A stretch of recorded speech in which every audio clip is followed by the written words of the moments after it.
America की पहल से रूस यूक्रेन के बीच 3 साल से जारी युद्ध अब खात्मे की तरफ है। ट्रंप और पुतिन के बीच बातचीत हुई, युद्ध विराम को लेकर सहमति बनी।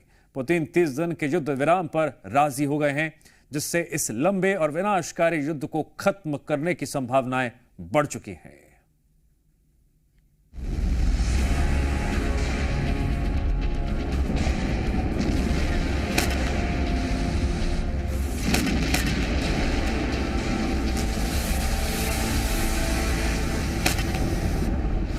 ट्रंप की मध्यस्थता, रूस यूक्रेन युद्ध रुकेगा। युद्ध विराम पर सहमति, गोला बारूद की गूंज थमेगी।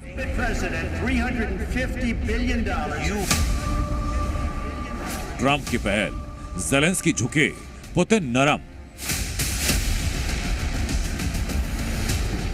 जिस युद्ध में हजारों लोगों की जान गई, शहर के शहर खंडहर बन गए, पूरी दुनिया पर असर पड़ा। जिस जंग ने अब तक जाने कितने घर उजाड़े, हर सुबह गोले बारूद की गड़गड़ाहट, हर रात मौत के साए में कांपते लोग।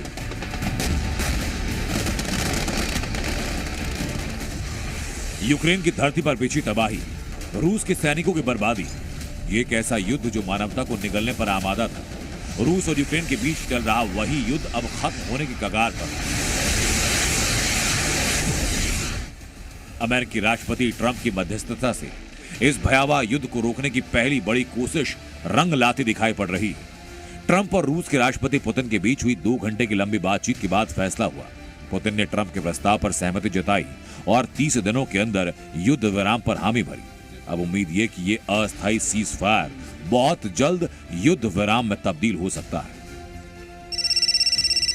दरअसल मंगलवार की रात फोन कॉल पर एक तरफ ट्रंप थे तो दूसरी तरफ रूस के राष्ट्रपति व्लादिमीर पुतिन। 2 घंटे से ज्यादा चली इस बातचीत में ट्रंप ने युद्ध रुकवाने के लिए पूरी ताकत झोंक दी। ये वही ट्रंप जिन्होंने चुनावी मंच से वादा किया कि वो इस जंग को खत्म करके दम लेंगे। डोनाल्ड ट्रंप ने पुतिन को इस युद्ध से होने वाले नुकसान की याद दिलाई। साफ किया कि युद्ध का कोई ठोस नतीजा नहीं निकलने वाला, बल्कि इससे सिर्फ तबाही होगी, मौत का आंकड़ा बढ़ेगा। ट्रंप ने बताया कि रूस पर लगे प्रतिबंधों ने उसकी इकोनॉमी को कमजोर कर दिया और युद्ध जारी रहा तो हालात और खराब होंगे। ट्रंप का मैसेज क्लियर था, ताकि दोनों देश शांति वार्ता की मेज पर पहुंच सके। ट्रंप ने पुतिन को समझाया और शायद उनकी कमजोर नस को छू लिया और पुतिन ने हां कर दी। पुतिन, जो अब तक यूक्रेन को घुटनों पर लाने के अड़े थे, ट्रंप के लॉजिक से प्रभावित हुए और अस्थायी युद्ध विराम पर सहमत हुए। लेकिन युद्ध पर लगे 30 दिन के ब्रेक को लेकर कुछ शर्तें भी हैं। मसलन रूस यूक्रेन अगले 30 दिनों तक एक दूसरे के पावर प्लांट पर अटैक नहीं करेंगे। दोनों देश एक दूसरे के 175 युद्धबंदियों को रिहा करेंगे। रूस 23 गंभीर रूप से जख्मी यूक्रेनी सैनिकों को ज़ेलेंस्की को सौंपेगा और युद्ध रोकने के लिए शांति वार्ता जल्द शुरू होगी।